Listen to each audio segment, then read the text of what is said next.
contact. There it is again. That's amazing. That's just crazy. It just impresses me every time I go by it.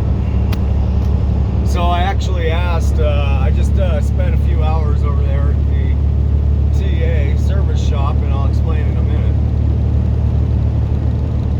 But I actually asked the guys, Utah 201. I says, how do you guys pronounce this town, the name of this town? They said, Tooele. Right? Because he goes, well, I mean, that's how we pronounce it. Because, I mean, that's essentially how it's spelled. And I was like, yeah. He goes, some people get offended by that. I said, really? So he goes, well, so the actual pronunciation is Tooele.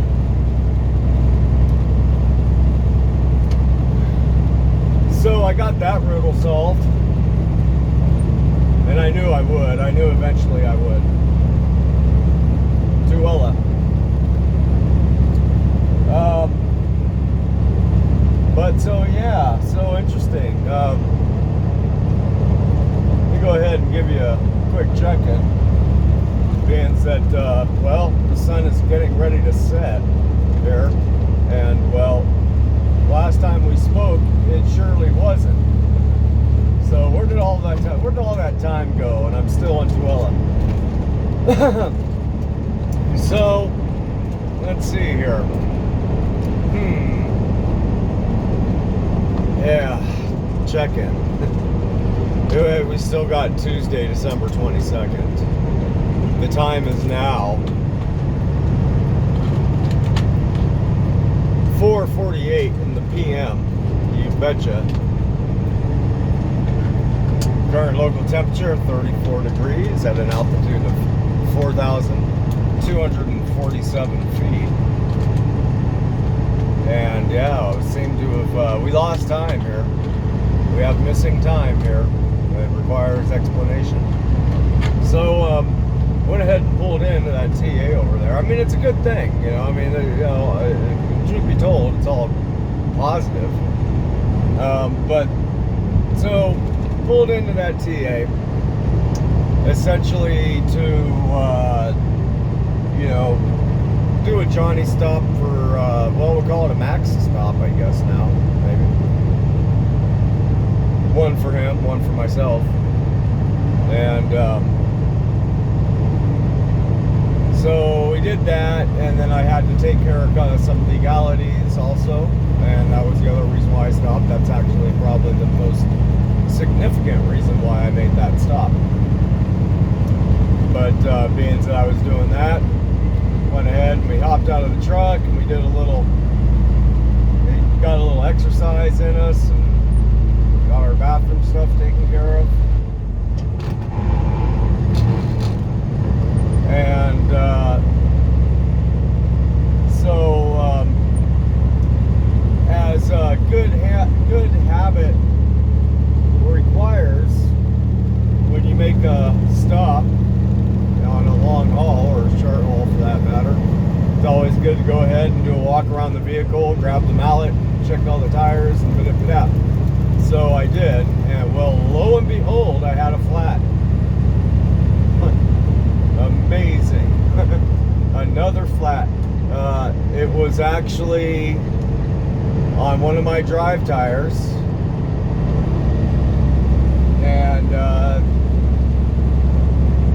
somewhere along the way, I must have picked up a nail. Well, I not must have. I picked up a nail. That was pretty big one too, I guess. It was a big one, according to the guy who repaired the tire for me.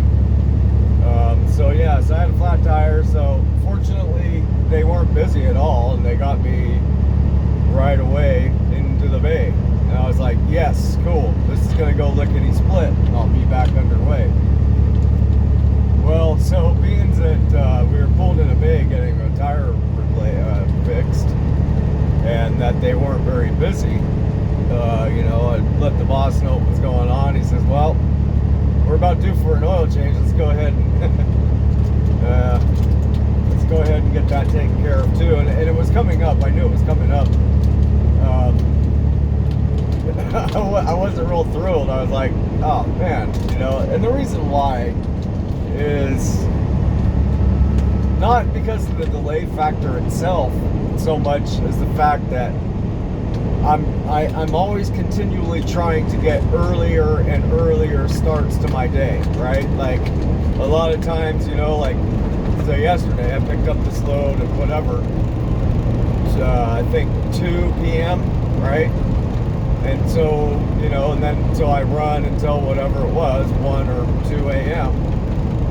And then basically what I'm get out of there. What I'm continually trying to do is roll back my shift clock so I can get earlier and earlier starts in the day. So I'm, you know, just, you know, I'm wanting to start in the morning, right? Because like what ends up happening is I end up, you know, ending my shift at, let's say, 4 or 5 a.m. and then, you know, you get a, you know, you're required to do a 10-hour reset, you know, sleep reset before you can go on duty again. And so if I'm rolling in at 4 or 5 a.m., that means be in the second lane from the left. The next day I'm not rolling out until what? Let's say 5 a.m. would put me at 3 p.m. like starting work at 3 p.m. and it's just kind of like, man. And then it's basically, you know, especially at this time of year, and the next thing you know, in 2 hours it's dark again, right? So it's like, you know, so I'm continually trying to roll my clock back and get earlier starts in the day. You know, the latest that I want to be rolling out is like, you know, 9 at the latest. You know, I prefer to be getting out of, you know, getting underway around 7 or 8. You know, even earlier is better than, you know, even like 6 a.m. is better than that. But on average, I would like to be getting underway around 8 or 9 at the latest. So starting at 3 p.m., basically you sleep all day, you miss the day, and then it's getting dark again as soon as you go to work. You know, so that's where I get frustrated. But anyhow, so okay, I'll see if they can do an oil change. Yeah, they can do an oil change. And yeah, so we got it done, and like I said, that's a positive thing. It's a positive thing that I caught that tire, you know, that had a big nail in it before the tire became ruined, right? We were able to save the tire. You know, if I hadn't have been aware of it and been rolling, you know, on that flat tire, it would have ruined the tire, and we wouldn't be buying a new tire. So that's a good thing. But yeah, so here we are, and well, yeah, locally it's 5 p.m., so the sun's getting ready to set. It's like, this is exactly the antithesis of what I, you know, prefer to do. And then, you know, and then it's like, it does get into my day, because now I'm going to be basically it's exactly the opposite of what I prefer to be able to do. So here I am, basically starting my day at 5 p.m. now, and I have whatever I have left. I don't have a whole lot of miles to get to. I have essentially 500 miles to get to Windsor, Colorado. So I mean, that's not horrible, but that's an 8-hour drive. So we're looking at what? 5, so 7. So I'll be arriving there around 1:30 a.m. to pick up another load directly following that. And then, I mean, that's not that bad. I mean, it could be worse.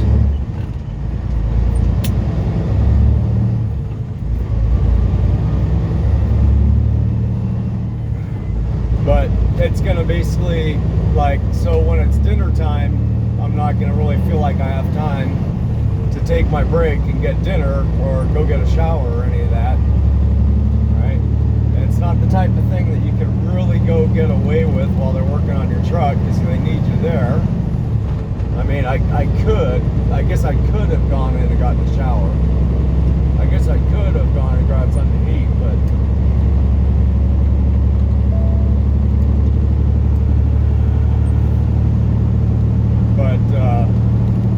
I usually don't feel like eating dinner until dinner time. I guess, I don't know. It's just a funny thing. But anyhow, we're going to work through it. And I'll try to roll my day back for tomorrow. I'll try to get an early start tomorrow. And I mean, you know, I started at today, I think at like 11 or something. No, 10 a.m. or something like that. And ran for 2 hours and then got shut down. Alright, so yeah. So 6 hours later, and there's not much to show for it on my part.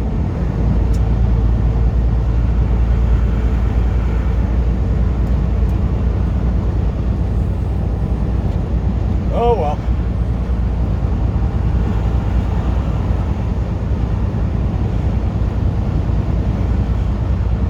But yeah, like I said, it's all positive stuff. Got the tire, got the oil change.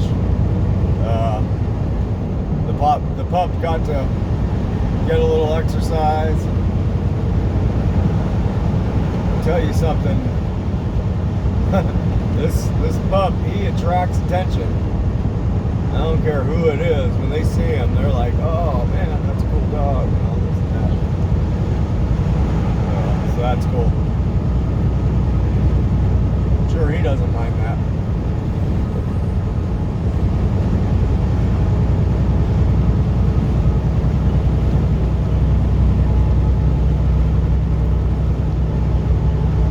So right now, we're taking the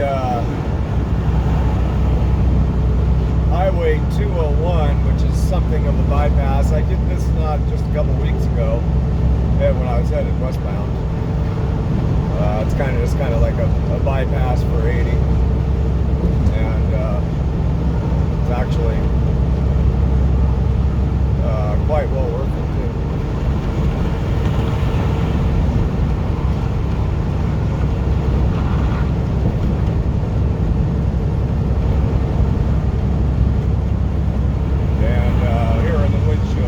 Salt Lake City coming up, of course.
Yep, well, I guess I can hang my sunglasses up. That's pretty fun. Don't need those.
welcome to Salt Lake City. Ish.